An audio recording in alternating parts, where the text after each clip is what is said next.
మాజీ ప్రధాని జవహర్ లాల్ నెహ్రూ వర్ధంతి సందర్భంగా గజ్వేల్లో కాంగ్రెస్ పార్టీ ఆధ్వర్యంలో నెహ్రూ చిత్రపటానికి Gajwel market committee vice chairman Sardar Khan Congress నాయకులతో కలిసి పూలమాలలు వేసి ఘన నివాళులు అర్పించారు. అనంతరం వారు మాట్లాడుతూ భారత స్వాతంత్ర్య పోరాట యోధుడు, నవభారత నిర్మాత, భారత తొలి ప్రధానమంత్రి, భారత రత్న జవహర్ లాల్ నెహ్రూ ఆశయ సాధన కోసం ప్రతి ఒక్కరూ కృషి చేయాలని అన్నారు.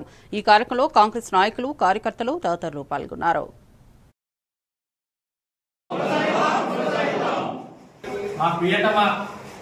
తొలి ప్రధాని స్వతంత్ర సమరయోధుడు చాచా జవహర్లాల్ నెహ్రూ గారి వర్ధంతి కార్యక్రమాన్ని మా ప్రియతమ నాయకుడు తుంకుంట నరసింహారెడ్డి గారి సూచనల మేరకు గజ్వేల్ పట్టణంలో ఘనంగా నిర్వహించడం జరిగింది.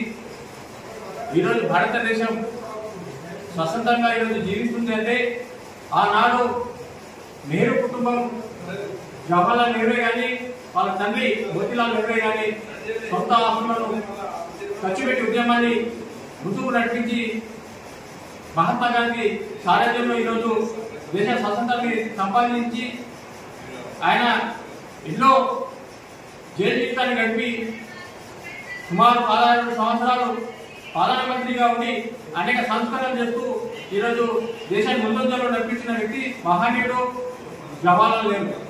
వారి ఆశయ సాధనకు ప్రతి కాంగ్రెస్ కార్యకర్త కట్టుబడి ఉండాలి.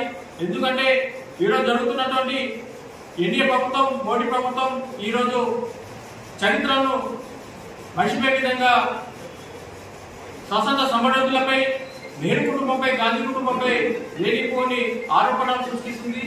ఈ ప్రజల వద్దకు మన కార్యకర్తలు తీసుకోవాల్సిన అవసరం ఉంది.